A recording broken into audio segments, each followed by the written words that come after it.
Oh, well, it's just 6:30, so I think we'll start the meeting and carry on. Just a reminder about the webcasting. So we'll be, presume, Joe, we're going to be webcast again. And a reminder to myself as well as to you, you got to switch the microphone on when you want to speak, otherwise nobody will hear it, and switch it off, hopefully, when you finish. So just a warning about that. Attendance is at the sheet is passing round, and we've had, I think, Joe, 2 apologies, haven't we, from Councillor Dillon and Councillor Boyce. Okay, item 2, there are no questions from members of the public. Item 3, the minutes of the last meeting. Can we approve those as a correct record for those who are here? Okay, thanks very much. Now we've got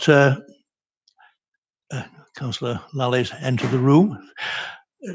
We've got 2 presentations this evening. The first is from the Director of Procurement for STAR, which is Lorraine Cox, and then followed by cyber security update from the Chief Digital Officer, who's managed to get the projector working. So, Lorraine, you're going first, I think. We'll move out of your way so the screen can be seen, and then thank you.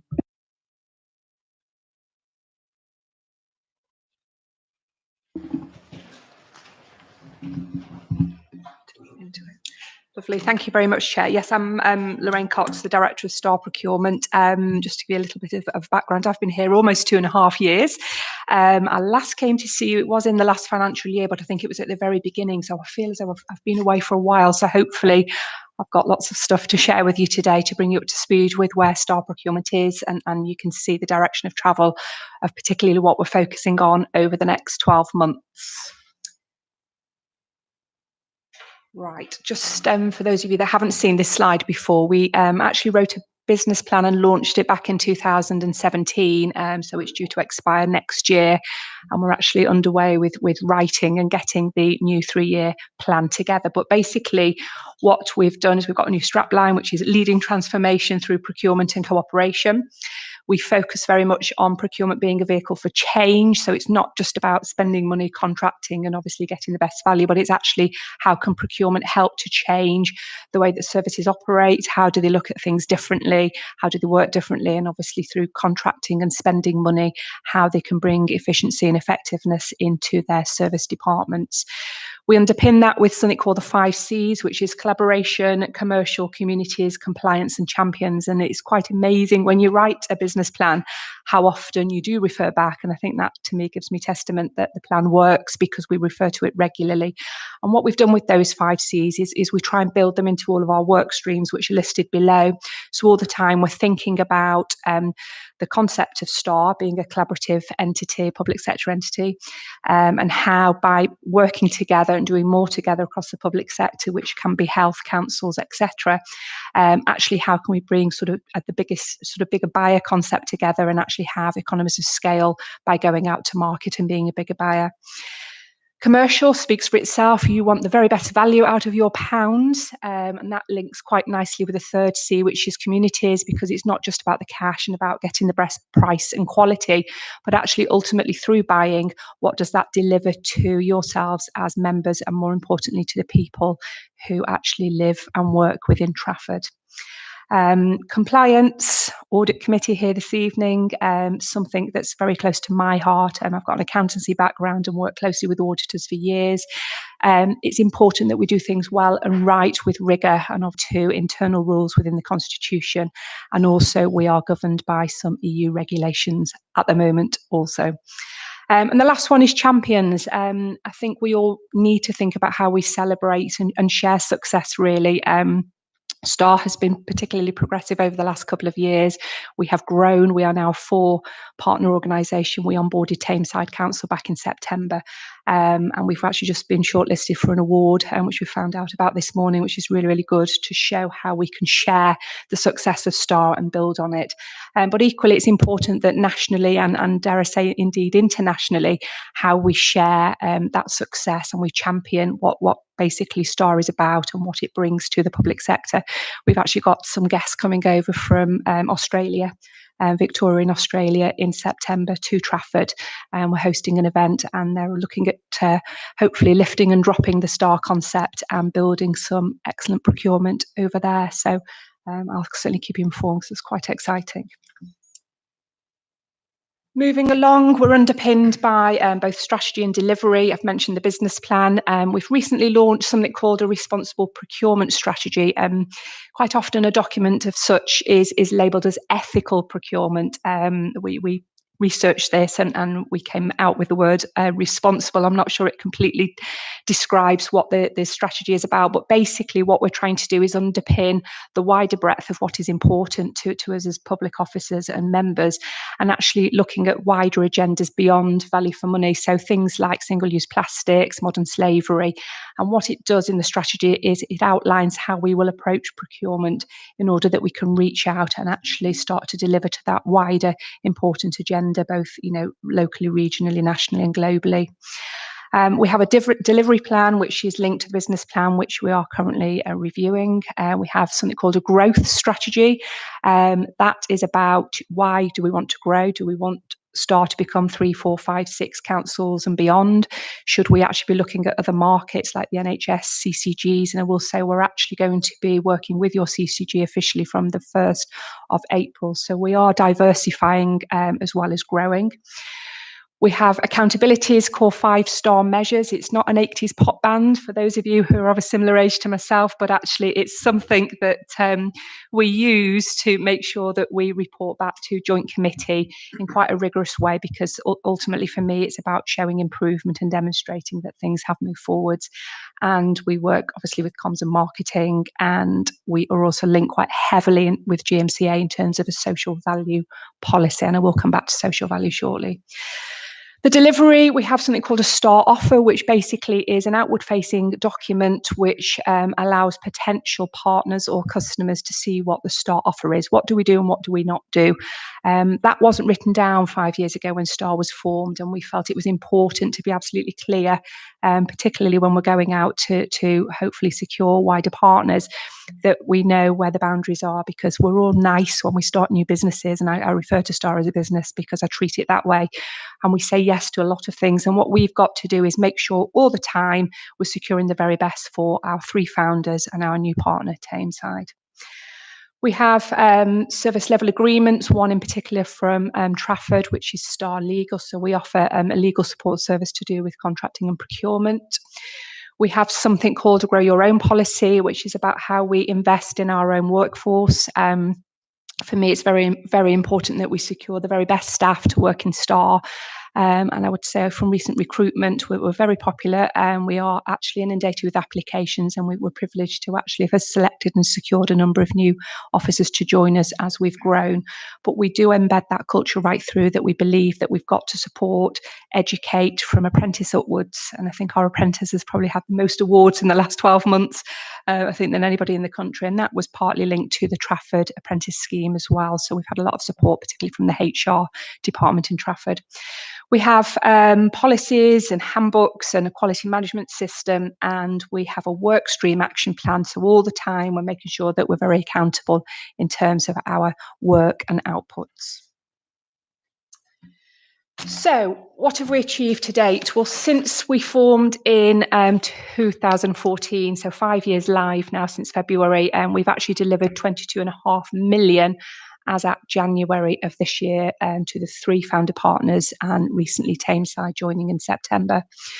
We have brought in over 500,000 of income, which has been through selling service level agreements to other public sector partners and sharing procurement excellence. At the time, because their local investment and their spend within their doorstep, geographical doorstep of Rochdale, was only sitting at 12%. And within 12 months last year, we actually moved them up to 23%.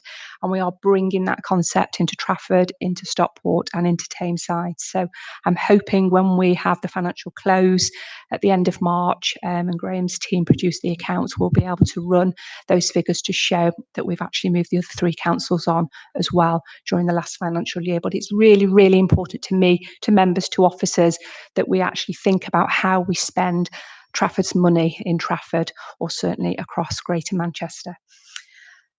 We've got 800 million of what we call controllable spend across the 4 partners. What controllable means is money that procurement can touch, okay, because you actually contract with third parties, so it's stuff that we spend with third parties outside. So you won't see staff salaries in there, you won't see payments for foster care, that sort of activity, but it's money that we actually spend with third parties. So there's actually 800 million there potentially that STAR can reach out and touch across the 4 councils. There are 22,000 stakeholders, officers within those 4 organisations. I don't think I've met all of them yet, but the team, which is now 39 wide, we do our best to be where we need to be. We have a very flexible working pattern. We live out of our cars, we're very agile, but it's important that we actually get out there and we make sure we're where we need to be in terms of the demand from our clients. We have over 6,000 contracts in place. That's quite considerable, because if you actually ask other councils nationally, what size is their contract registered, they'll probably come back with a figure of somewhere between 500 and 1,000. So the fact we have that amount of intelligence at our fingertips, and we know what you contract, who you contract with, what you spend, what the contract expiry is, what the terms and conditions are, is absolutely fundamental, because if you know where you're spending your money, you can help to direct that in terms of when we want to do in-year negotiation, or indeed when we're coming to renew, or indeed do something different. We have delivered 462 hours of CPD. This is the investment that we put into the team in terms of professional development. Some of that's been done externally, some has been done internally through Trafford Council, but we do invest in our own. And the last one is actually just stating that we actually deliver on average 10% social value in all contracts, but I'll come back to that one as well shortly. Okay, some numbers. STAR, first of all, in Q3 of the current financial year, has delivered already cashable savings of 6.3 million, and our target for this year is 4.8 million. We are exceeding that target year on year on year. It's quite unpredictable, I will say, because you never know what you're going to get until you go out to market. And obviously we've done the price and quality evaluation, but there is still plenty of spend and contracting for us to go after and support officers with to deliver cashable savings. So that's quite a good success story, but that trajectory has increased year on year over the last 5 years. We have a target of 15% on average social value weighting within tenders, and we're actually underperforming there. We're only actually delivering 11% on average. So we've actually got a new scheme, which I'm going to tell you about, to try and push that further and harder, because it is very, very important. And the third element is to highlight another reporting under the 5-star measures is a target of 60% of social value that's actually contractable. And again, we are underperforming there across the 4 councils, although I will say that Trafford are actually at 48%, if I just give you the figure for your council alone, but we're nowhere near hitting the target. And that is very important, because unless something is contractual, how do you actually hold the supplier to actually be accountable to make sure they deliver that? In terms of compliance, again, I try not to compare and contrast across the 4, because it's not always sort of apples and apples, but you are actually the highest, most improved in terms of compliance across the 4 councils. So I do want to say that out loud, particularly with an audit and accounts committee. But we've got 30% of your contracted spend at present that we're currently auditing to make sure that we know why is it not on contract? If it's on contract, why do we not know about it? Because quite often that can be the case. But just to be reassured, nationally, you're actually the most improved that I know of in terms of your compliance statistics. An area that I would say is an underperformance for Trafford is your local spend. You're currently sitting at 17% of your third party. So this is one of the targets for me for Trafford this next 12 months, and particularly moving this forwards, hopefully in the same way that we've done with Rochdale. Moving down to the bottom figure, if I may, another area that Joint Committee are particularly interested in is how much money drifts out of Greater Manchester, because as I'm sure you appreciate, I wear 4 hats in my role across the 4 councils. I can't always guarantee that I'm going to secure it legally and compliantly within the 4 councils, but actually, what about if we land it within Greater Manchester? And Joint Committee have just signed off a new target for the collective 4 councils to actually push to try and bring that money back into Greater Manchester as we move forwards and renew and refresh contracts. Okay, just a couple of slides to go. What's next? Clearly, we want to increase the procurement worth, which is a term that I use to account for all of the measures that I've touched so far. We want to look at contract management because I believe that there's a lot of opportunity really where we can negotiate in a contracted period. We don't have to wait for the end. We don't have to wait until we're actually due to go out to market. If you think of it from a personal perspective, mobile phones, gas bill, electric bill at home, you can in contract actually negotiate either for the offer of an extension or indeed to look at upgrades and social value and sort of wider offers that can come to the table. But what we want to do is quite a targeted piece of work in the next 12 months to look at actually what I'm calling cash now and actually look at where we can actually negotiate and push prices down in live contracted periods. Commercial models, we're looking at the commerciality of Star. We've done an exercise to actually look at the activity. So we're trying to think of it as a production line in terms of, I always use the term widget, but actually how much procurement do we actually undertake and who do we do it for across the 4 partners?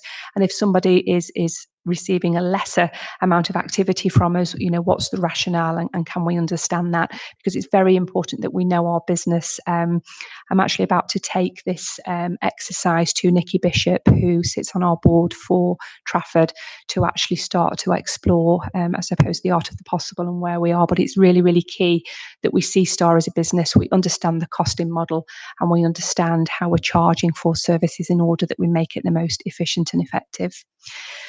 From a community's point of view, I've talked about social value a few times. Apologies if people in the room aren't familiar with this term, but basically social value is it's not the new thing. There was legislation back in 2012 and we've all looked at the Act. We've tried to embed social value into tenders, which basically is saying to a bidder, yes, we want you to describe your quality. Yes, we want you to give us the best price and we evaluate that through the tender process.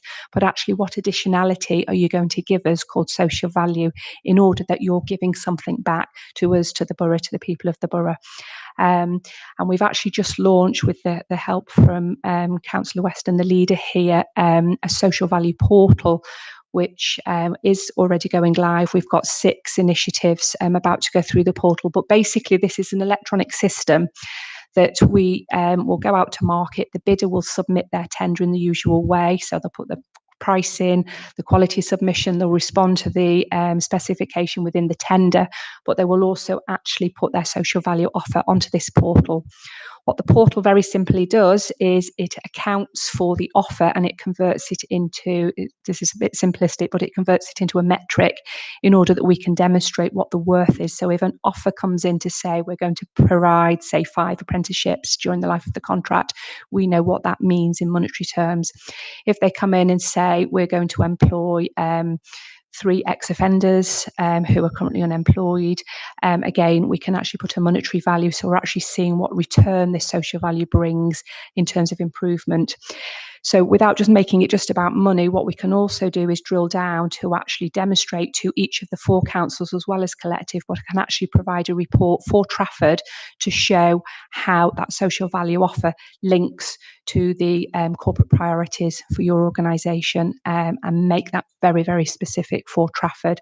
So I would love the opportunity in about 6 months to come back and demonstrate some of the outputs from that piece of work, because I think it's trailblazing nationally, and I think it's going to help us to make procurement even more real in terms of delivering to that social value agenda. There is a very simple menu with 38 measures that bidders can select from, but we can equally target some of those measures based on your corporate priorities in order that it's targeted and it's delivering real things that are actually pressures and demands and areas that Trafford want to improve. So, share. We obviously want to target local spend, particularly with Trafford, based on your percentage at present. We want to target collectively the out of GM spend drift, because I think that is important that we collectively look at how we bring that back into Greater Manchester through procurement, because I believe the percentage is quite high across the 4 councils, and there must be suppliers within GM to do most of what we do within the public sector that will bring best value, will bring social value, and will bring a good price and quality service. And we want to know what businesses are out there. One of the hardest jobs we've had, and I think I mentioned this when I last spoke to you, is knowing who's out there, who can we trade with, how can we get them registered on the chest, and how can we help businesses and target local businesses to put the very best bid in and be what we call match fit. So we're getting quality submissions and we're helping businesses compliantly, legally, before we start a live process, to actually put the very best tender submission in. Compliance, improved compliance. We're currently under the regulations, and we've obviously got the constitutional contract procedure rules that we adhere to. And I want to make sure that 30% of what we're calling at the moment non-verified spend actually reduces. And we've got a number of actions in place at the moment, and we are working with auditors to actually look at what are the issues there, or actually is there some training, culture, behaviour change that needs to improve. Nearly there, I promise. Champions, we are seeing very much of the procure of choice. STAR's output since 16-17, or certainly to compare 16-17 to 17-18, our output of activity has increased by 31%. So although we started off forming only 5 years ago, we're almost doubling in size, and that was before we actually embraced bringing on a fourth partner. We are the employer of choice, which I've already referenced. We've now been branded as a thought leader. I'm not quite sure I like that term, but we are speaking nationally. Not only are we sharing with Australia, we've been contacted by Basildon Council in Essex recently. So, very much it puts STAR, but also Trafford on the map as our host in terms of leading success. Moving down, we want to grow, but we want to do that in a way that's very much manageable, scalable, and we always have to ask the test what's in it for the founder members, because, success isn't always about being big, it's about being effective. And moving down, I've talked about the business plan that is about to be refreshed, and I have referenced the social value portal launch, so you will see more in the press over the next coming weeks and months. You'll be pleased to know I've finished, and Chair, I'm more than happy to take any questions. Thank you.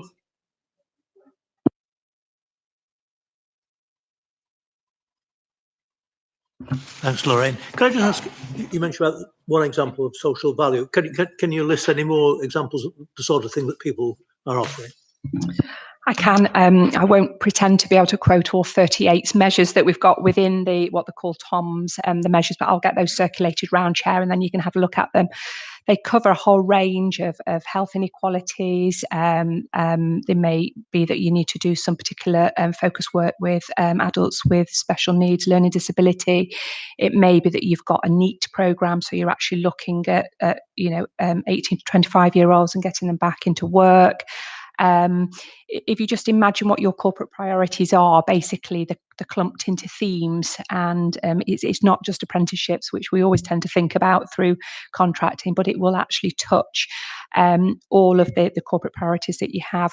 What we are doing is lifting and dropping the national template of measures, the 38 measures, because it's easy to start with a template. But I've actually been to all 4 corporate leadership teams now over the last week or so within STAR. And all of them have said, could we eventually bespoke some of these measures to actually help us to target what particularly is important to each individual council, which we can move to. But for now, it's basically everything you can imagine from, employment improvement, apprenticeships, worklessness, health inequalities, that sort of thing. But I'm more than happy to share those with you. It's a public document anyway. Yeah. Thank you for that. It sounds very positive. You said you want to know what businesses are out there in Trafford and sort of advertise the opportunities there are for the procurement process. What are you putting in place to try and promote your service with them? I suppose traditionally we've relied on people who are already registered on the chest. Now, when you say, are you registered on the chest? Now, so what we've done is using particularly the internal officer teams who work with regeneration, officers that work with growth and economic growth, to actually work with them to say what events or marketing opportunities have we got to promote this. So basically, any event that happens within our 4 councils or in terms of GM, because we do some stuff with the Growth Hub as well, we try and send a representative along along, if we have an opportunity to speak, give a presentation, we go to chambers of commerce, we go to anchor institution networks. There's organisations out there called Aspire. So basically, any opportunity we can find, we try and sort of gig in and abuse that opportunity to try and promote what STAR does. The hardest thing we have, I suppose, with GDPR is to actually use the database of other services within the council, because that information hasn't been given for STAR to use. So what we're looking at now is to how do we campaign and actually make more businesses aware of what we do and the importance that if you want to contract with the public sector, the only way is through the chest, and the fact that we procure everything from £50,000 upwards. It's really, really important that we do get them registered. But it's I would say it's probably my hardest job, and I would welcome ideas. We are creating a new database with the use of a local provider from Rochdale to actually do some market sourcing, because they've got access to intelligence that we can legally and compliantly access to basically promote what chest is and what public procurement is. But it's probably the hardest job, is who's out there and then getting them registered, and then how can we help them and coach them in a safe pre-contract environment or pre-tender environment to actually help them to be at least a good bidder, if not the winning bidder.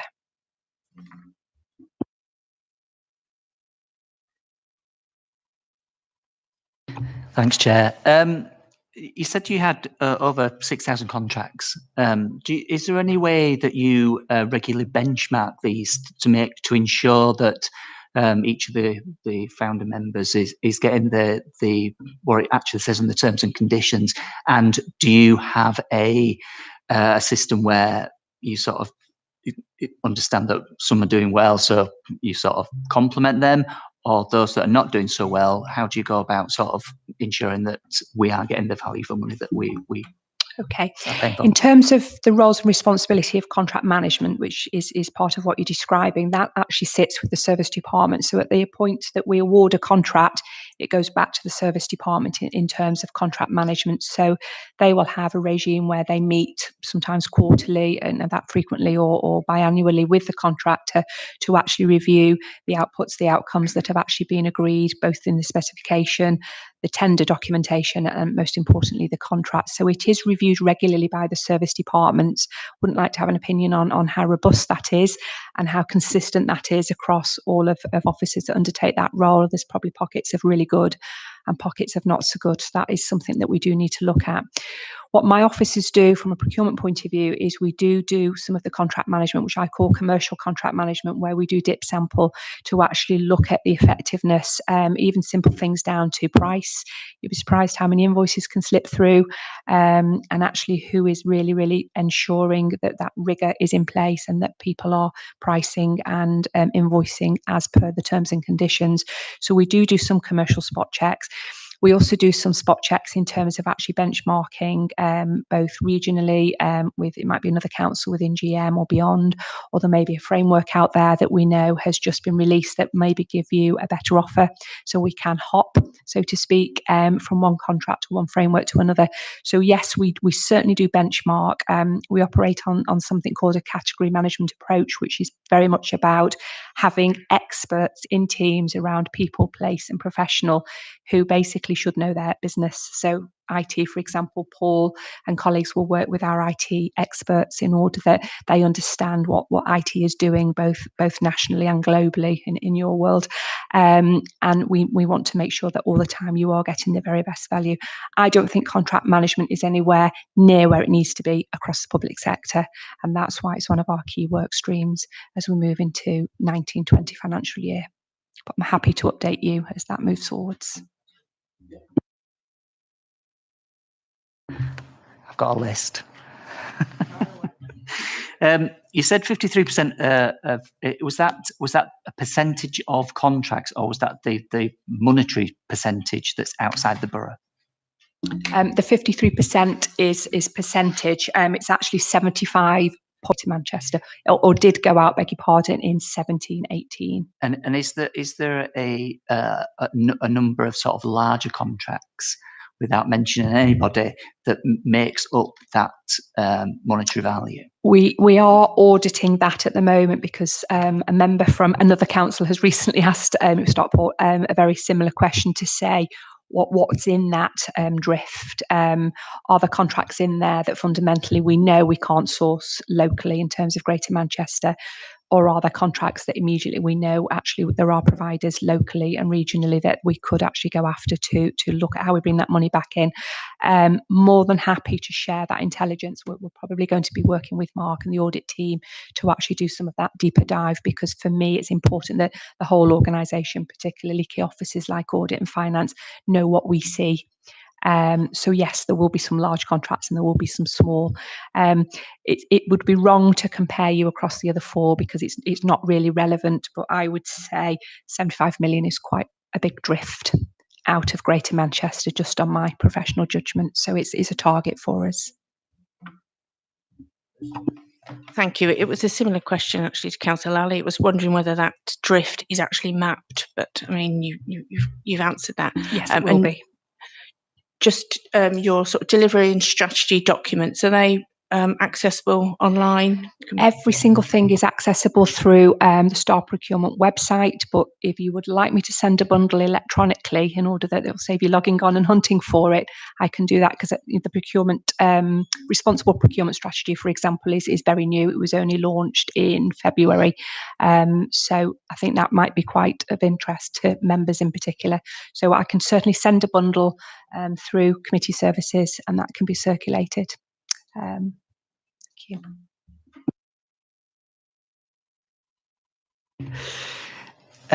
Thought leadership is good, by the way. It's a marketing term, and it just means that sort of people come to you for ideas, and you're the expert. So it's a good thing. I wanted to ask you whether, as a conglomerate, as it were, Stockport, Trafford, and Rochdale, are we more aggressive as a procurement facility? Obviously, the robustness is something that you mentioned a couple of times, but I'm just sort of trying to nail down sort of the benefits of having Star, other than sort of another, playing devil's advocate, and even though we're looking for those social values and those add-ons, does it make us a more proficient, effective sort of system to have you guys? Yeah, well, I'm obviously going to say yes to that general question, but I'll substantiate my yes. You in Trafford, in terms of what you pay to buy into Star, you're getting a return of at least 4 times on your investment annually. Okay, in terms of the actual cashable savings that we deliver back to you. So, as Tameside said, I think I can say this out loud, even though I'm being recorded, but they said that a couple of officers there said they would probably use their own money to buy into Star because they were so convinced by the return of what Star can deliver. But on top of the cashable savings that you get back in terms of being able to cut budgets, the social value element is key. Hence, we want to take this portal forwards, because that will massively start to quantify what I call procurement worth that you will be getting. There was just one case study used, which wasn't within our patch, but there was a contract in the West Midlands that went through the portal that actually had a value of 215,000 and was delivering £74,500 of social value. So when you quantify what the social value offer actually is, it will show you even more so how that pound is coming back to you in buckets, really. From the fact that we're investing, in a workforce, a business, they shop in the local Tesco and so on, and how that pound rotates round. We are looking at efficiencies, we're looking at costs, we're looking at competitors, who's out there. If it wasn't Star, who would you go to? And what we're trying to do is really understand that business in order to make business decisions to grow. Because, we've moved from 3 to 4 on my watch in the last 2 years, and I think it's the right direction of travel, which certainly has the support and backing of Joint Committee and indeed officers. But we need to do that in a manageable change way and make sure we don't destabilise and upset the current founders, because it's important that we retain you and keep on improving you as well. Okay, well, thanks. We've got a very long agenda tonight, but it's a very impressive presentation. That's very interesting as well. You did mention about coming back in a few months' time later in the year, so I'm sure We'll all be pleased to see you. You don't have to stay for the rest of the meeting. You'll be disappointed to learn, but you can depart. The next the next presentation is from Paul James, who's what's your title, Paul? The Chief Digital Officer. Who's going to presentation about cyber security, or an update on cyber security.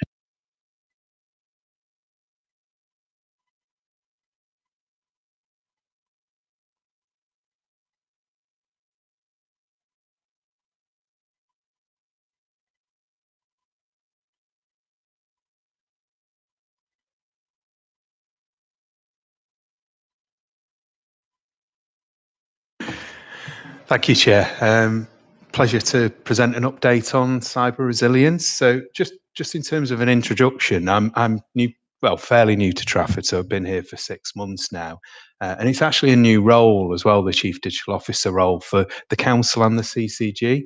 So the purpose behind the role is to undertake strategic leadership of digital in its widest sense. So it's not just about IT, it's about transforming, modernising our services across the organisation.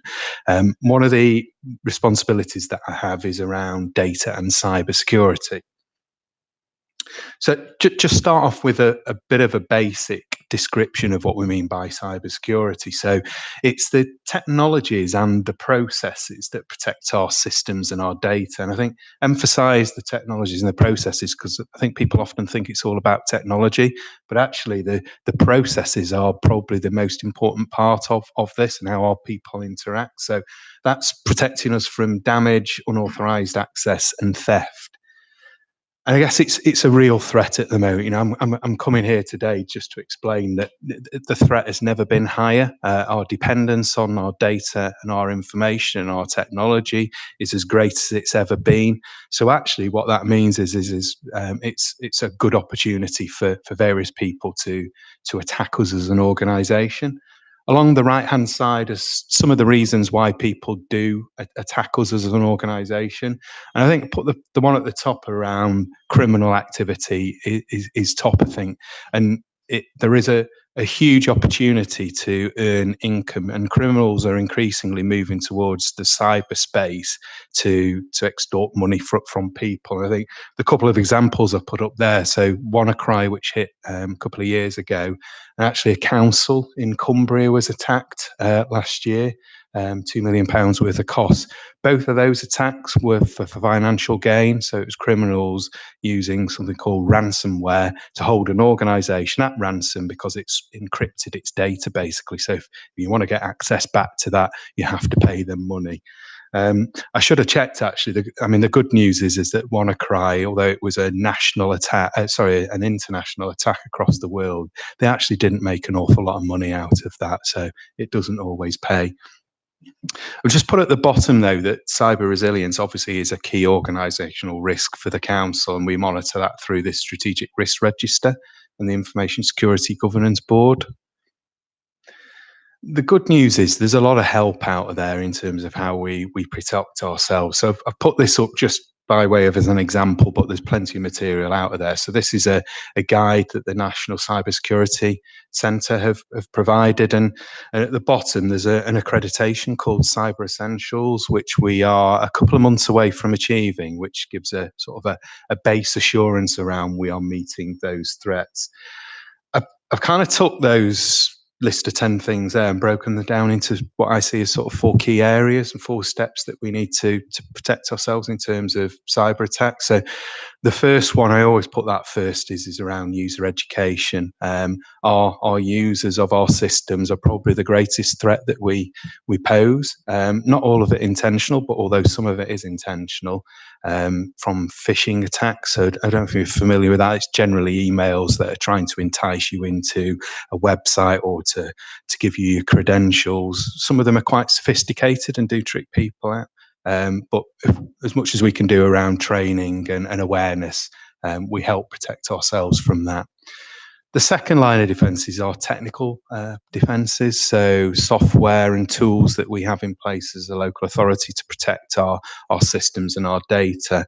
The most obvious ones are things like antivirus software, and I don't know if you've ever heard of something called a firewall, which basically protects people from getting into our systems.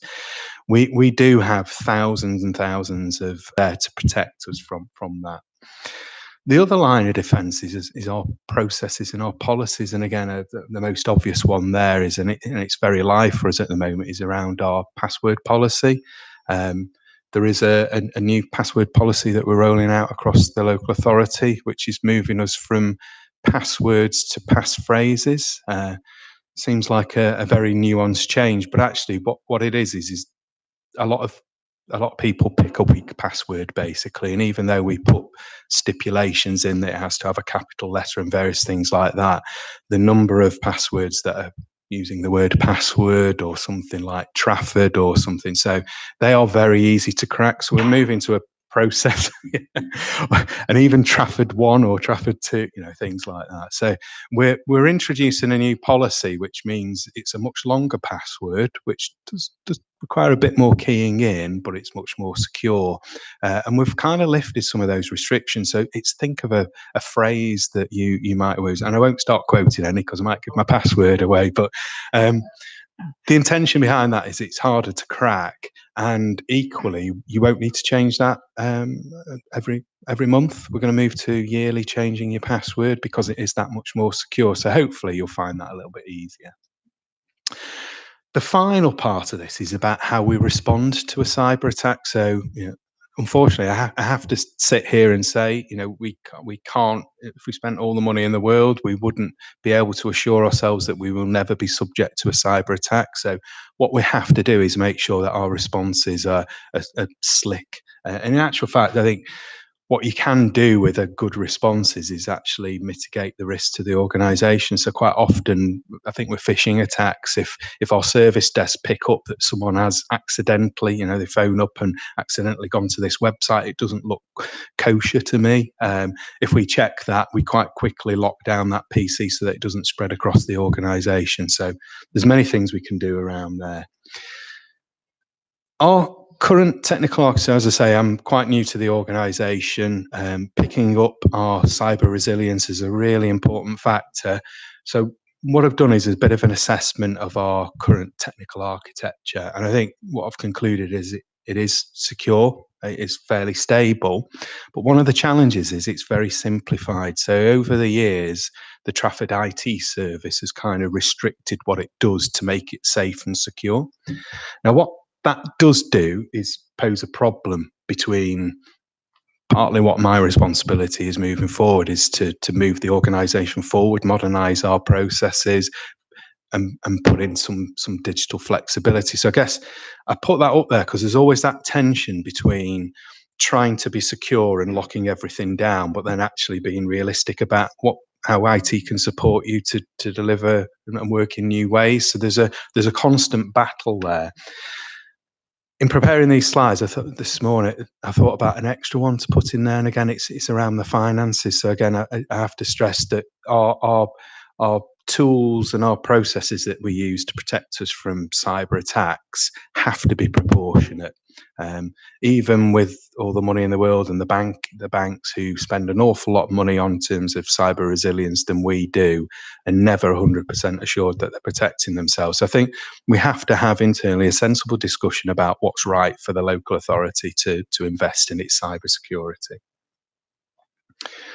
There are a lot of networks out there that we use to help us protect ourselves against those attacks. So the top one is we actually do pay a third party to provide professional expertise and support and guidance around the security of our system. So it's a company called TMP.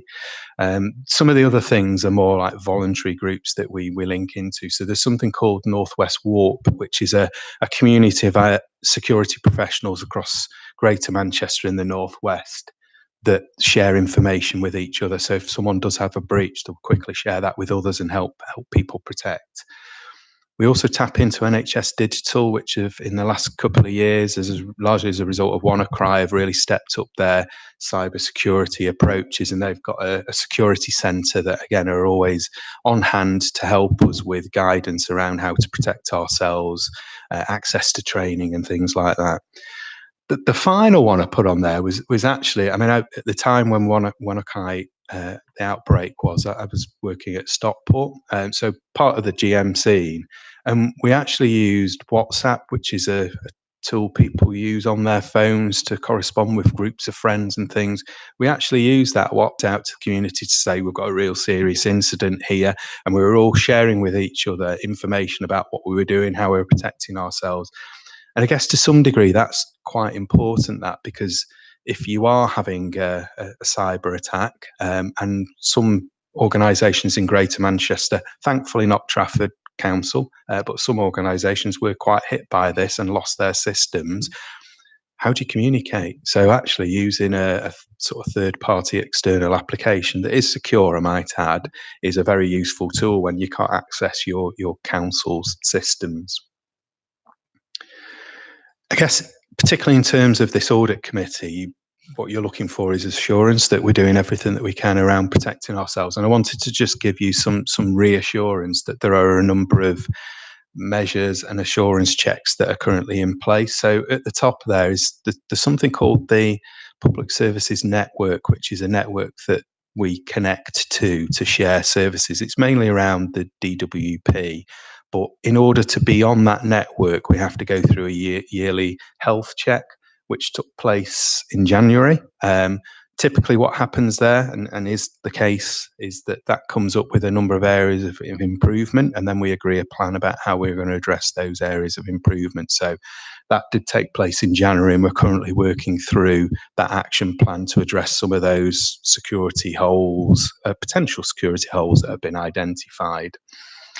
There's also one that we as a local authority have to complete, linked into the services that we do with our health partners. So there's something called the Data Security and Protection Toolkit, which actually gets submitted on Friday. So again, that's a very lengthy assessment criteria where we have to check all aspects of our data and our cyber security and make sure that we're assured and meeting that assurance in terms of those standards.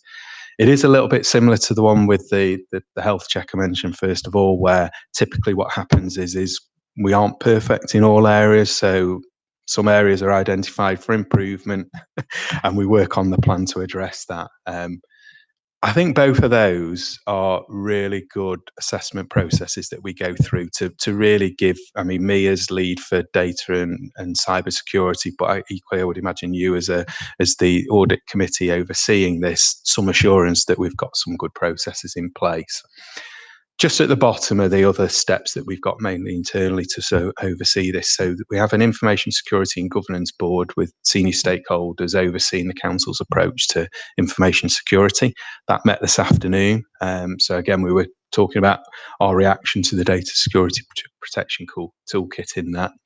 Cybersecurity is a risk on the strategic risk register that we monitor our progress on there. And of course, this committee itself and the reports into this committee give some assurance. I'm not going to go into this in detail, but I just wanted to share with you that one of the tasks I've been given is to develop a digital strategy for the council and for the CCG.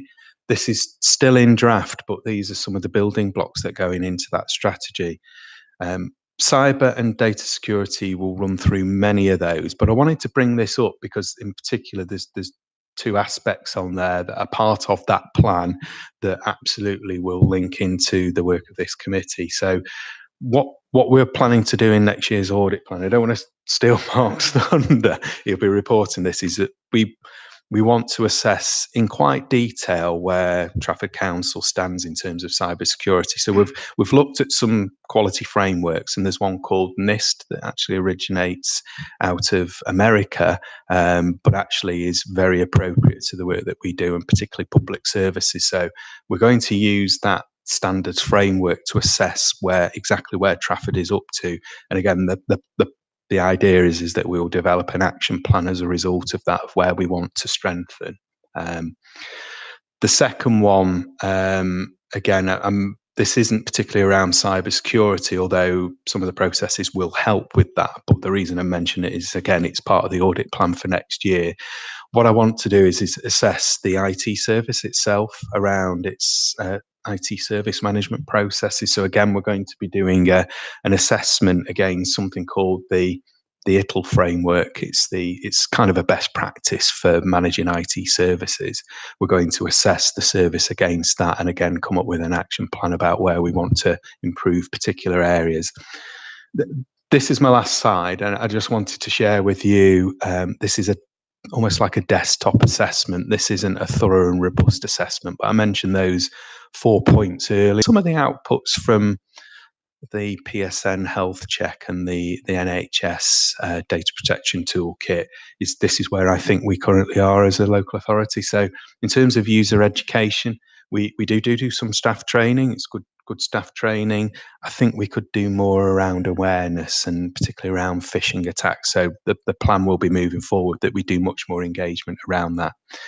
I think our technical defences are good. The technical and software solutions that we've got in place do offer a good level of protection to the local authority.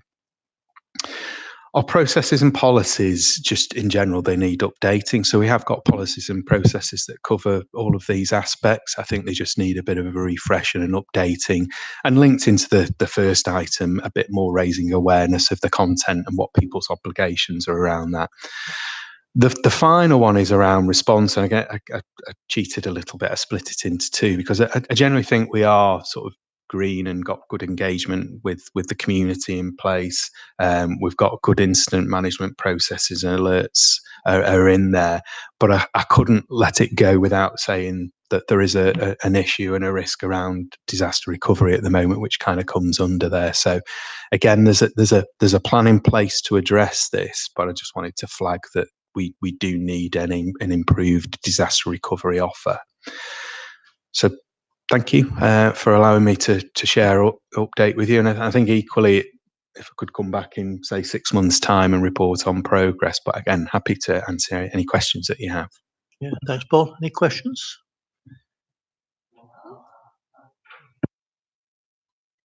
I just think off the top of my head. We talked a lot about prevention, and obviously firewalls and things that are all in place. If some of these security systems do fail, and obviously if there's 1,000 attacks every single day through, phishing emails and stuff like that, what do we have in place that sort of eradicates the things from the system? Because I'm just thinking of sort of some of this clever malware stuff that once it's past the firewall, it stays on your system because it sort of basically becomes a pseudo part of your system, and it's kind of the user doesn't know it's there almost. So I just wanted to know sort of what plans or what sort of process do we have in place, and if you can elaborate on that really. I suppose the first part in answering to that, I think that in my mind the two biggest risks that we have is one, what they call, I've forgotten the term, but it's basically new attacks that are antivirus software has never. It's day one attacks. Sorry, I knew that the term would come to me, and the clues there that day one is no one's ever seen this before. So someone's developed a new attack and it's out there. So we can't protect against those particularly. There are certain things you can do, but largely our antivirus software will not pick that up, so they're into the system.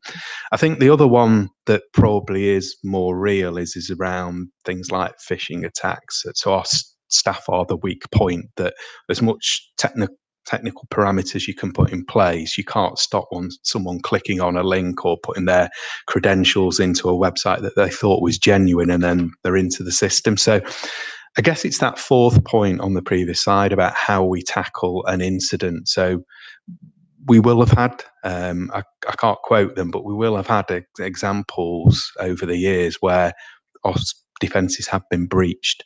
The key is making sure that that's tackled quickly. So it's raised with the service desk. Straight away, they'll realise that that's a particular issue. And then it's the steps we take to sort of lock that down so that it doesn't propagate across the organisation.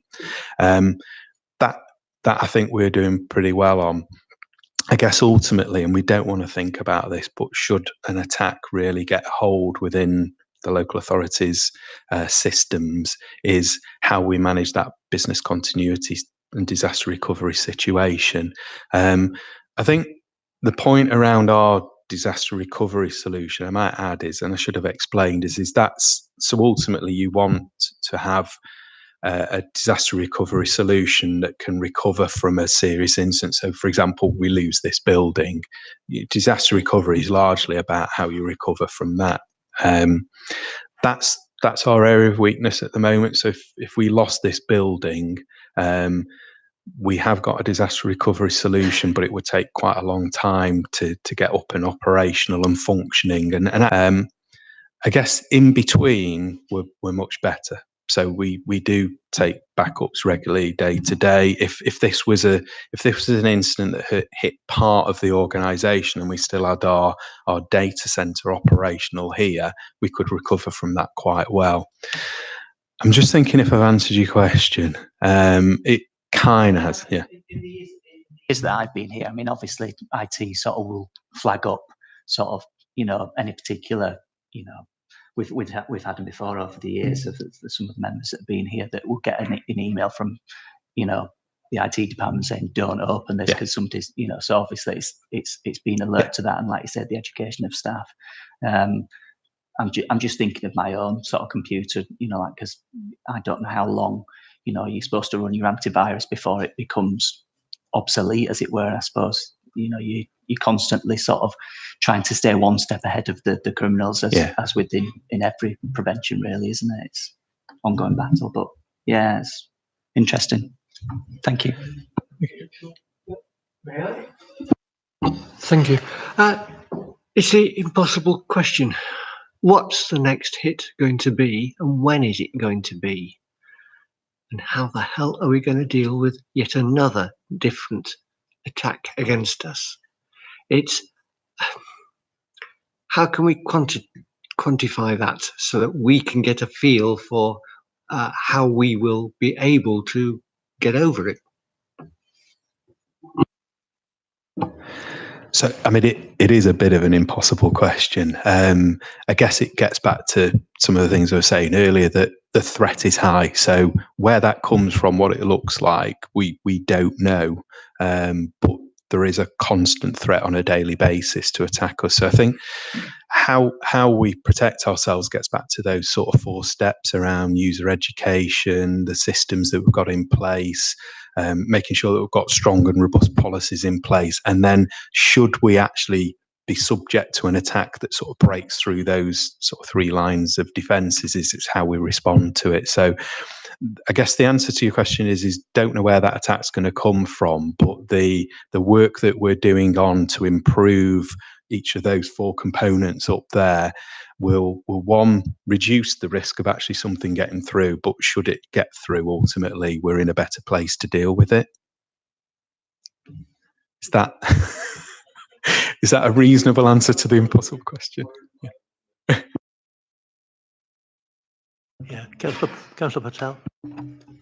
Thank you. In one of the slides, you described Trafford's systems as simplified. I wonder if you could give an example of what you mean by that, and perhaps looking forward, an example of a change we could enact that would improve how we operate and perform.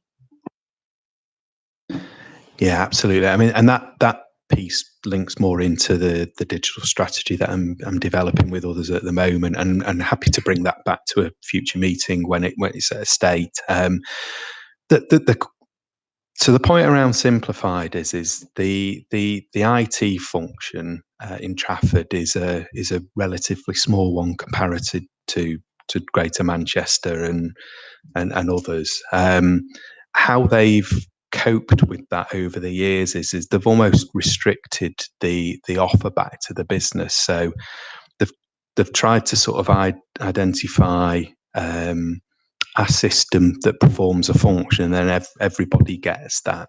I'll give you some examples. So some of the things that we do around the Microsoft Office suite is quite basic as it is at the moment.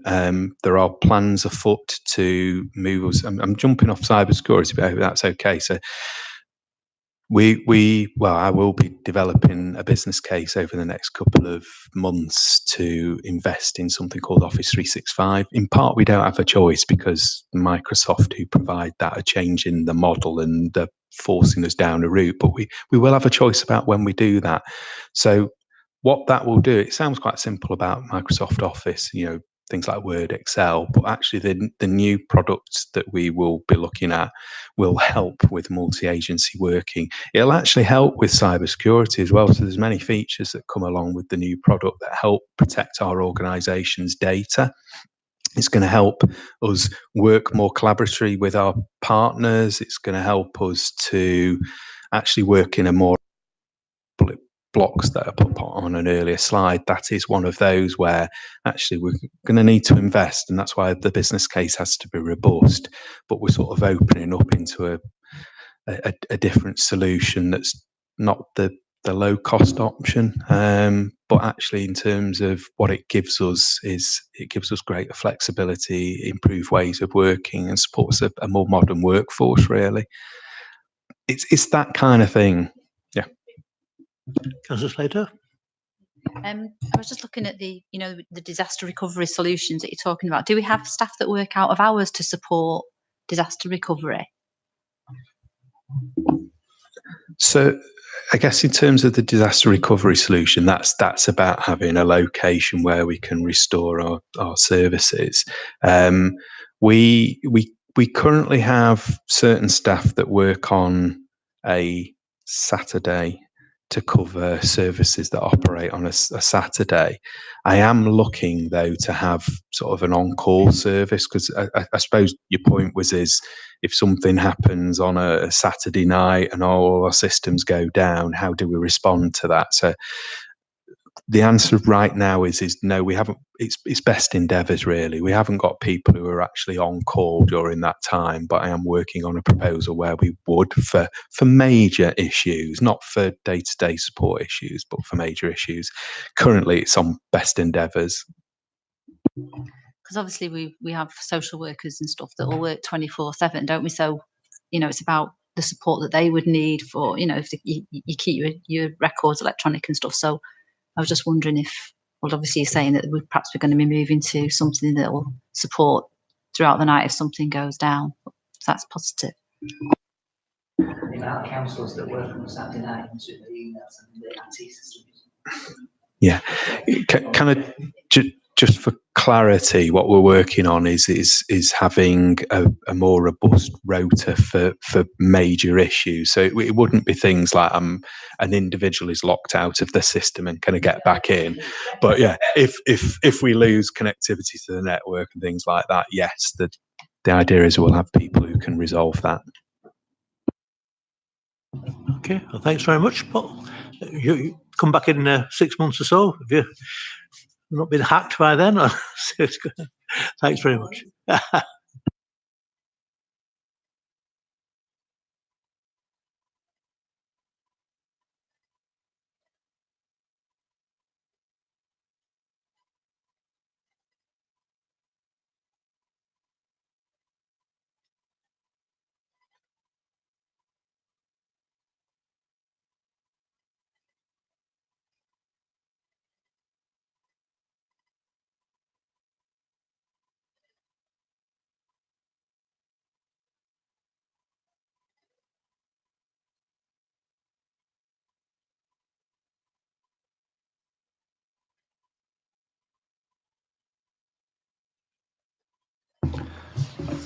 Okay, well, I think we'll move on to item 6. So thanks for working through the presentations, Tommy.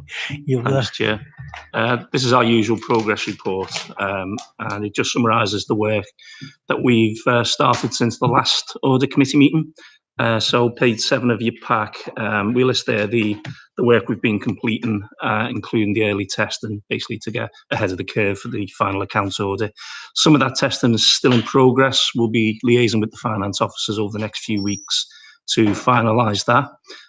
We're also completing the work on the significant risk areas for our value for money conclusion. And then we mentioned there on page 7 of your pack that we ran a workshop on financial reporting issues in February, which members of the finance team attended.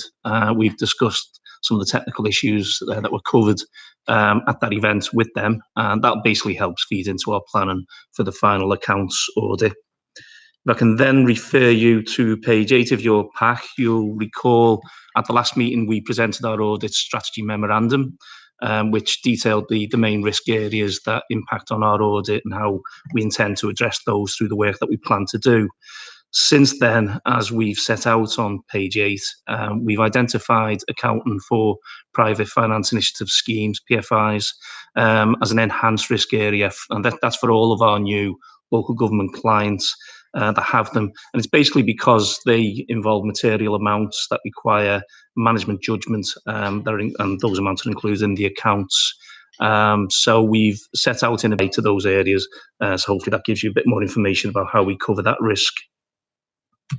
And then finally, on page 9 of your pack and onwards to the end of this report, we've summarised as usual, any recent reports and publications that we think are relevant to the council and that we hope members will find interesting and useful. That was all I was intended to say on that, Chair, but happy to take any comments and questions. Thanks very much. Any comments? Councillor Mitchell?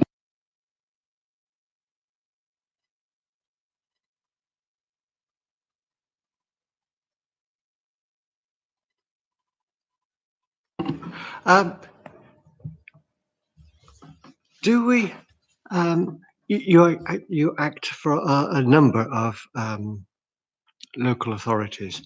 Do you have available to you the actual sorts of quality of those particular councils and their IT strategics things?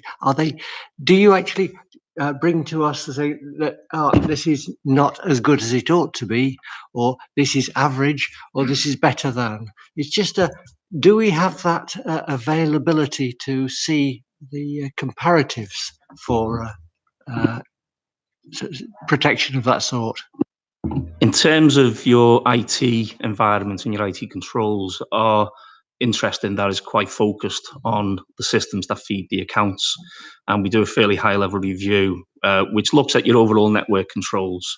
And then we look in a bit more detail at the controls specifically over the material systems that feed the accounts that we rely on to do our audit. So it will be systems that produce information that we'll need to use in our audit, things like your payroll system, your creditor system. So it's quite specifically focused on the key risks that could affect the information that comes out of those systems and our reliance on them to do our audit work. So it probably doesn't go as far as you would need to get that comfort in terms of robustness of your general IT environment.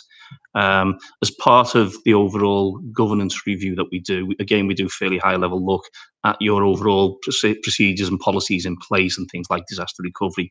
We'd look at as part of that, but it wouldn't be a detailed review in comparison with other authorities. Your internal auditors probably do their own programme of work, which is obviously more detailed, but again, that would focus on arrangements within the council. So with the limited work that we do, we're not able to provide that sort of benchmark in comparison with other authorities, because I'd say the work probably isn't wide-ranging enough to do that.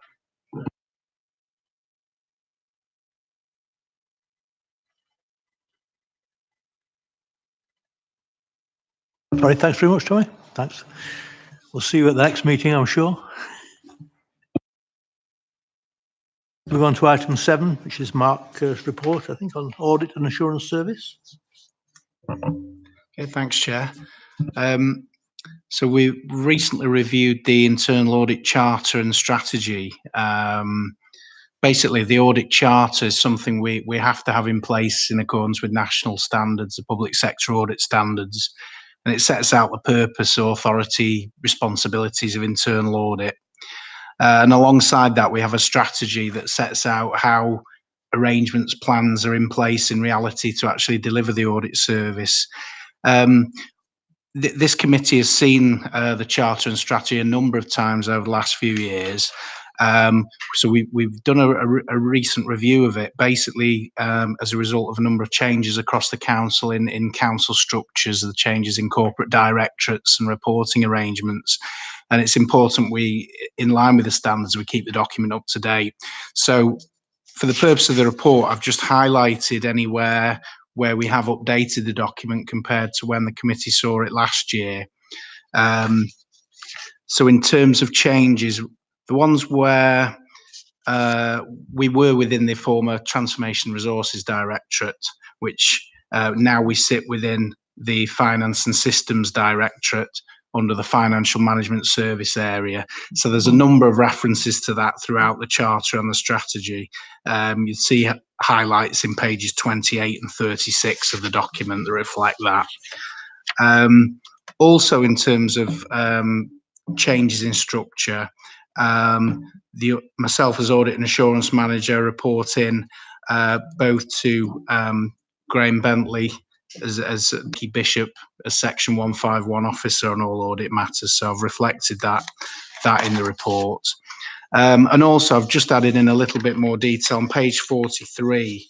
There is reference to how we report to the committee through the year, and previously it just talked about regular reporting, and I've just added a bit more detail that in terms of what we actually report through the year. So you've got the audit plan, progress against the plan, and the annual audit report. So really they're the only changes I've made since the committee last approved the document. So we're just really looking for approval for the updates. Thank you. Thanks. Any questions? No, thanks very much, Mark. Can we approve that then?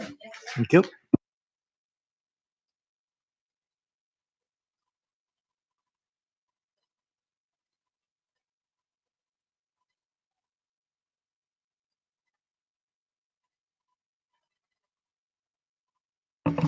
Okay, thank you, Chair.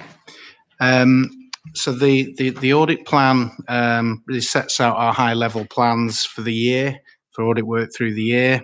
It was shared with CLT last week, and they've agreed the document. You can see now. We've engaged quite extensively with officers across the council. So each of the main corporate directorates have helped feed into this plan. So particularly if there are areas they would be interested in us covering, if there's any issues and concerns and risks. So taking their views together with our own view has helped build the plan up. See on page 49, that covers a number of areas, issues, factors, if you like, that have helped build up the plan, how we come up with areas of priority and manage our audit resources. Particularly important around the council's financial resilience being a big area, and there's a lot of coverage around financial systems reflecting that. Importantly, in terms of what resource we've got to conduct the plan, sections 3.16 and 3.17, we have an in-house audit team, and that's supplemented. Just going back to the subject before around IT audit, we have Salford Internal Audit Services, who are specialist IT auditors who carry out audits across most of Greater Manchester. So they supplement our in-house resource, and we'll be doing those reviews that the Chief Digital Officer referred to earlier. Now, in terms of actual monitoring of the plan, the committee will receive updates all the other meetings through the year in terms of work completed, and you'll get, as you've done through this year, summaries of each of the reviews we've done. Tried for simplicity to divide the plan, as I've done previously, into different categories, but there are a number of areas of overlap. But in order to put the plan together, we have put the categories there. I won't go through each of the detail within them, but just in terms of a few key themes, we put in time to follow up previous issues, so audits that we've done previously where we've maybe highlighted particular improvements needed. So you'll see throughout the report a number of follow-up audits referred to. We've got a number of obligations we have to do in terms of supporting the council corporately in terms of, for instance, meeting statutory responsibilities. So you'll be aware of in terms of the annual governance statement work. We work with Legal and Democratic Services in that and provide an independent review of the draft statement. There's also a number of pieces of work we have to do around grants, checking grant claims. That's referred to in section 5.10 of the plan. As I said earlier, quite a bit of work on key financial systems covered in section 5.2. And here's where, as well, we want to try and work with the external auditors on that and share copies of all our work on that area. Also meeting standards, for instance, schools, there's a schools financial value standard. So we have a program of school audits through the year, as well as following up on schools we've audited the previous year if there were particular concerns. And also a whole host of risk areas, both on the strategic risk area, strategic risks, and also individual service areas.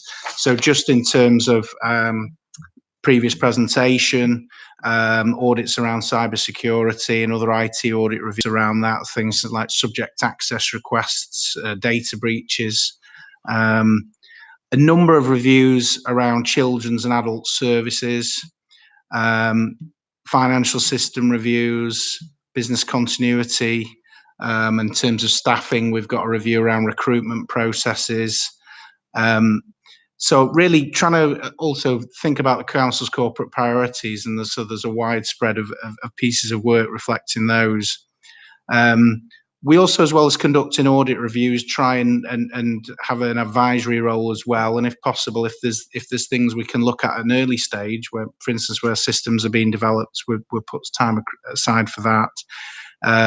The Information Security Governance Board that was referred to earlier, we also attend meetings of that and may provide input, advice to that meeting. And also the first presentation on STAR, we work with other partners in STAR to put together an audit plan. So we'll conduct, I've listed there under section 5.6 on page 55, there's a number of audits in there where either ourselves, Stockport, Rochdale or Tameside will be doing work in those areas.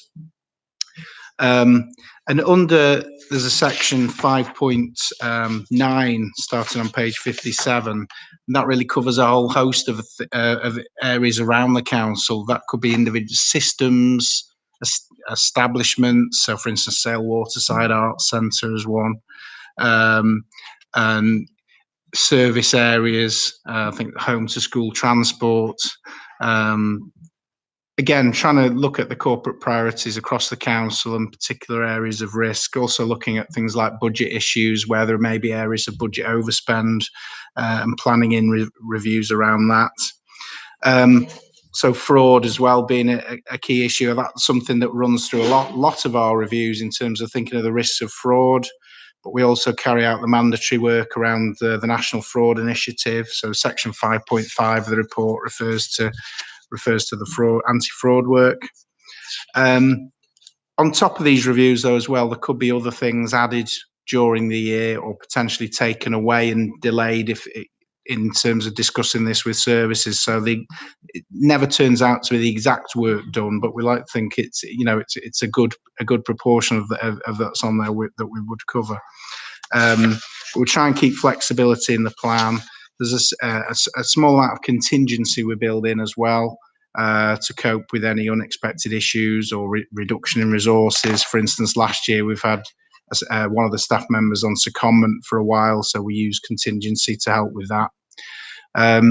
So basically, to sum up the plan, page 61, the table in Appendix 1, so sets out how we're allocating our time against different activities. And then starting on page 65, there's a list of areas where we actually plan to issue audit opinion reports. I say this document was reviewed by CLT last week, and it was agreed by them. So we're just asking for the audit committee to comment and approve the internal audit plan. Thanks, Mark. Any comments or questions? Oh, thank you. I think it's a useful report. It's nice to have the plan and the different areas that you cover set out so clearly. Just a specific question about schools. As a school governor of a school that was audited this year, you're planning on approaching 14 of these audits a year. Do you know from that roughly what the cycle of when schools could expect another audit? Yeah, that's varied over time. At the moment, we're trying to work on around about 5 years. I think there's about 65 schools to go through. So on that basis, we're doing 14 this year.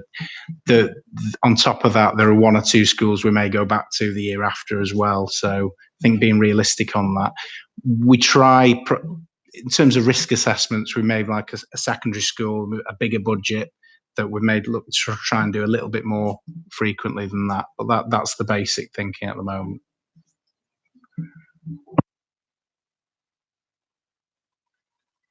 Thanks very much, Mark.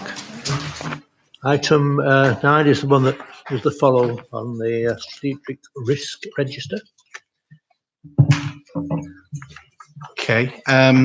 So again, the updates in this report are largely based on updates through February, maybe into early March. So there may be slight updates since, but that was the position at that point. I've referred in the report to a small number of changes since the committee last reviewed the register. They're covered in section 2.5 on page 2. First one, a new risk added in relation to Brexit.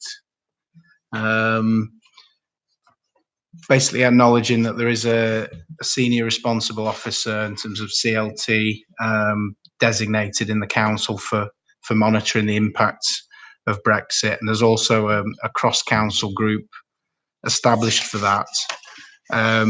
So the detail around that risk is on page 5, risk number 1. As an example within that as well, it covers some areas being considered by adult services as an example of one area of council activity. One risk has been taken out since the last update, given a number of changes in terms of integration with Trafford CCG. Since the risk was originally put on, the idea was we had a chief executive was also the accountable officer for the CCG, and there were a number of areas around that have now changed. So it was decided at this stage that would come off the strategic risk register by CLT. And in terms of any other significant change since the last update, the One Trafford partnership, it was felt increasing the risk in that area, given recent issues. And the report, page 15 of the report, describes some of the measures in terms of contract management the council's introducing to try and address risks around that area. So they're sort of the main changes, but there are updates on each of the risks within the report. Feedback we had at the last meeting and discussed with the chair will bring an additional update to the committee through the year in the summer. So there will be then 3 updates through the year. And what we'd also propose is there are a couple of meetings that are quite close together. So there's usually a February, March, and a June and July. So we're proposing at the 2 meetings where an update of all the risk doesn't come, that could focus on particular risk areas. And it might be, well, for instance, today there was a cybersecurity update, which is one of the areas that we could, if the committee would want to consider other areas specific on the risk register that would like updates on. So we could build that into next year's committee programme. So thanks, Chair.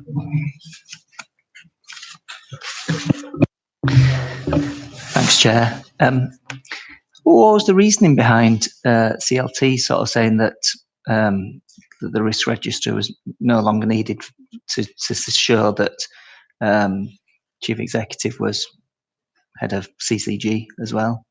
I think that Does that not apply now that Teresa's left the business, left the council? I don't think it's just that was maybe just one of the areas. I think the thought was that there will still be risk registers around the integration at that sort of more direct service level, and those directly involved. I think it was just the risk register changes over time, and I think at particular times where there's a lot of activity, it comes up to the strategic level. And I think at this moment in time, it was just decided at this point it'd be managed along with a number of, say, other risks that aren't on the strategic risk register at that sort of service level. It's something that will be under review, of course, as well for the future updates, and it'd be some,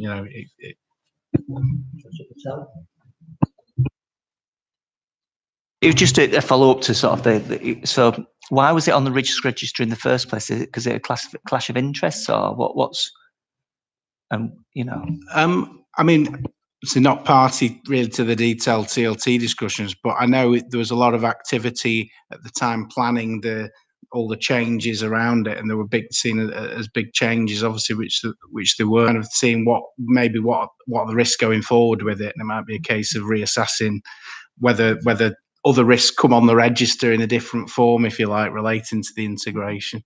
But it's something I can obviously take back as well to CLT. If there's any comments on that, yeah. Okay. Councillor Patel. So I think one of the reasons it was probably a risk was that prior to the integration, all GM districts which merged got the benefit of what they call transformation funding. So the merger of the council with the CCG in effect released transformation funding that was held at a GM level, which has obviously helped to set programmes apace which will deliver sustainable savings. So I'm not party to why it went on at the time, but obviously given that the merger and the integrations happened, that released the funds to go on that process of looking to deliver savings. Without the merger, we wouldn't have been able to extract those funds from GM. Potentially, yeah. Yeah, thank you. I thought on that note, it was quite unusual to have a chief exec as head of the CCG. It was a very unique example of that happening. So there might be something in that conflict of interest. Thank you for providing this update. I know Councillor Slater asked, didn't you, for more regular updates. Just to say, it would be really useful if going forward we could bore down on one particular area. I found that cybersecurity thing presentation quite interesting, so I think that would be quite a positive. Obviously, the outstanding item here is the AMI contract. Would it be, I'm not right the word for this, would it be appropriate for us to have a report on that at a later date?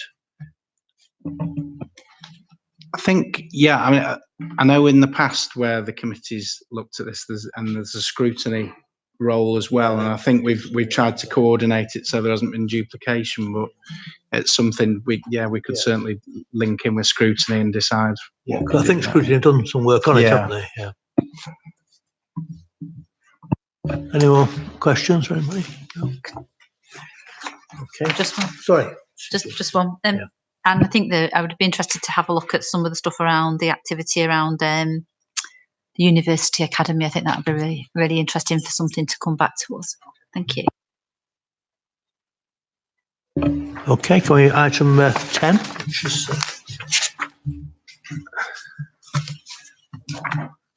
yeah, I'll take this, Chair. This is just the report to note. It's just the standard bi-monthly monitoring report, which got reported to the executive on the 18th of March. Just some of the key headlines from the report. Paragraph 2 just gives an update on the movement in the budgeted position projected for the year, which is a favourable movement of approximately 1.2 million compared to the previous projection, which was about projecting on budget. So we're now projecting overall that we'll be about £1.2 million underspent at year end.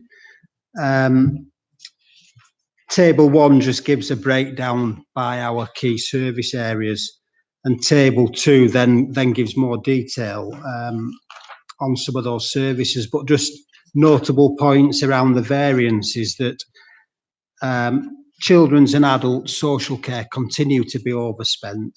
The positive movement this period was a reduction in children's placement costs. And that's mainly been driven around some of the savings programs in that area, around de-escalation of cases and trying to secure cheaper placement costs. So that's been achieved in children's services. I think what we do see at this time of the year as well, is that the budgets do include elements of contingency, and that as we get closer to the end of the year, and particularly when we know the demand that's coming through, we've got the ability to release that contingency. And so we've seen that on children's services. Adult services, the pressures continue to mount. And again, there was a further adverse movement in the period projected of about a further 160. And that again is just complexity of the adult social care cases that are coming through. In terms of the other variances, there are a number of services that mitigate those pressures that we're seeing. The Place Directorate's nearly £1 million underspent. And the main reason for that is that we've had one or two rate refunds in year, particularly around the rateable value of the Town Hall and Sale Waterside. So we've had some big reductions on those. Just moving through the report, there is an update in paragraph 5 in table 3 on the savings programme.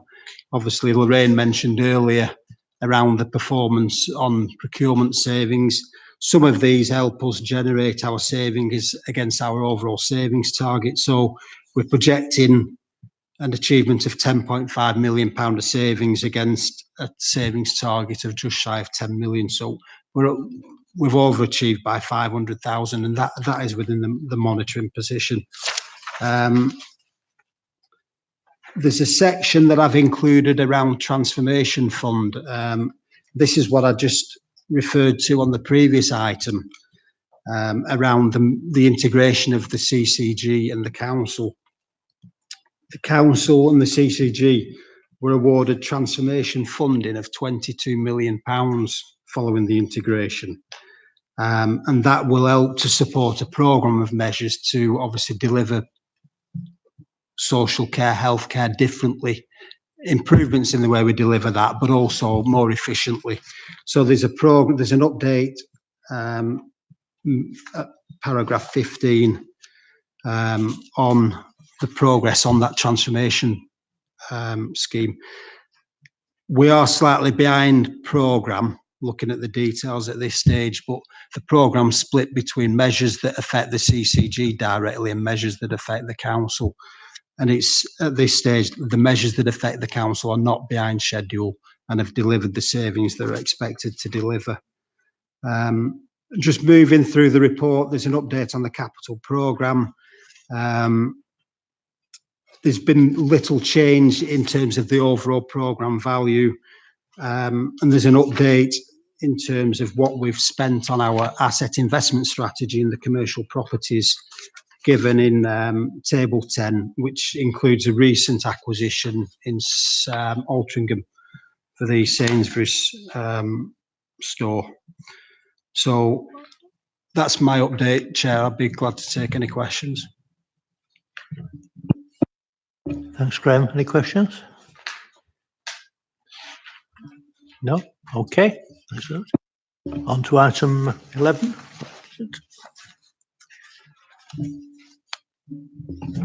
I'll take this one as well. This report is something that it's more of a good practice report. This, what it's concerning is the accounting policies in effect that underpin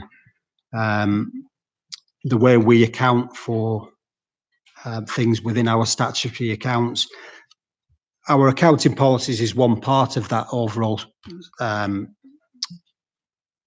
production of our accounts. We include them in, but we never actually focus and bring them to the Accounts and Audit Committee. So I think it's good practice just to bring them here. We've got around 30 different accounting policies. And obviously what we're trying to do is apply them consistently and fairly in order to give a true and fair view in terms of the financial position of the council. I've detailed in an executive summary some of the key policies. For example, we accrue for income and expenditure, so we don't account for cash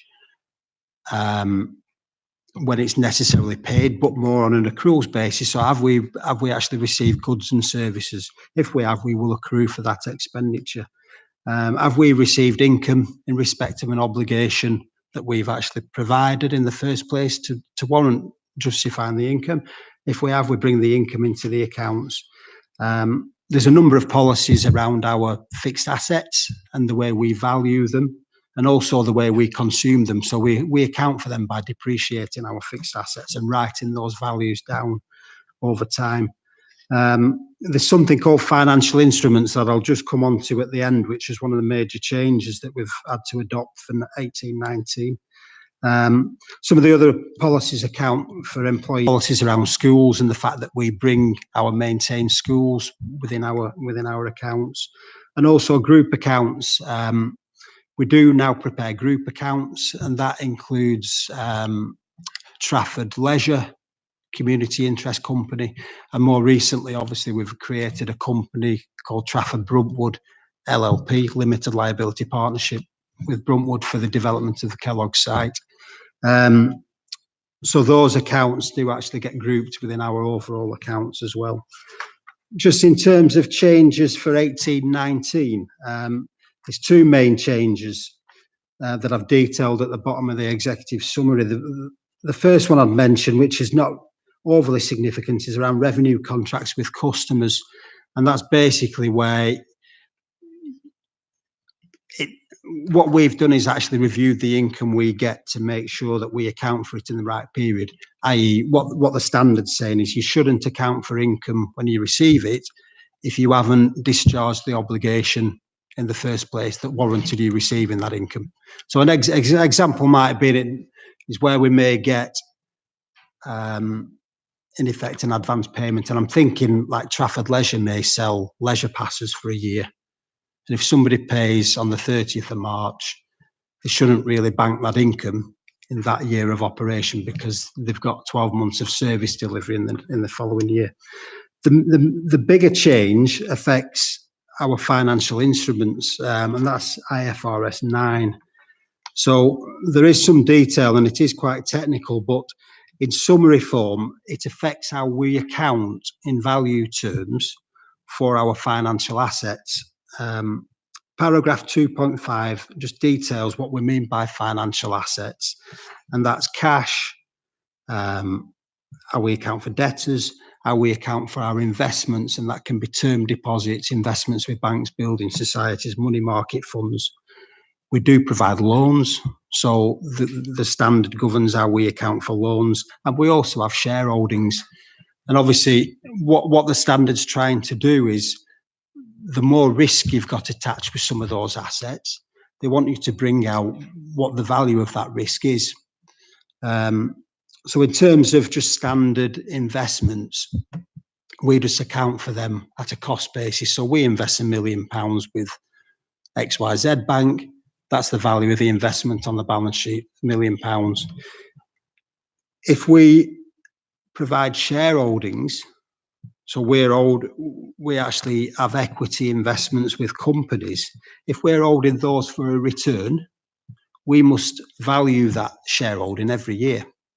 So if that goes up or down, what the new standard is saying is that increase or decrease must get reflected in your management accounts. It's quite a big change for us because one of the biggest things on our balance sheet is the Manchester Airport Group shareholding. And that is quite volatile, and it has been in the last few years, in that the valuation has gone north. Yeah. What It's I reverted. I went away from that in the end. But what it's basically saying is that the standard basically says that the changes in valuation should go to your income and expenditure account, to your budget. What we've got is an ability to designate certain shareholdings where we hold them for strategic reasons. So we don't have many shareholdings, but where we think it's strategic and we deem the airport to be strategic, that what we will do is we will account for changes in valuation, but we won't book it to our income and expenditure account. And in effect, that's how we do it at the moment. But if we did take shareholdings out purely for return, we would have to account for changes on that basis and take them to our budget. Just in terms of all our investments, and what the standard says is that all our investments must be subject to impairment. So we will assess the loans to third parties, our investments in shares, and look at the potential default we've got with the people we've given those loans or the equity to, and we account for that again through the account. So some of the new policies reflect how we will account for that and assess for potential losses. And if we think they exist, we will report them in the accounts. So apart from that, again, apologies, there's some technicalities in here, but we do account for multi-million pounds of expenditure accounting standards in a lot of fashion, but they do apply to the council as well. So glad to take any questions, Chair. Thanks. Any questions? No, I think you've blinded us all with science there. Thank you. Item 12 is the work programme. Yeah, this just basically shows the work that the committee's covered over the 5 meetings through the year, and all the areas that were set out at the start have been covered. So as ever, there'll be a summary report done of the work of the committee that will ultimately go to council later in the year. Okay, no comments, we accept that. Thank you. So item 13 is urgent business. I've not been notified of any urgent business. No, thank you. I'm finding that's the end of the meeting. Thanks very much. Thank you.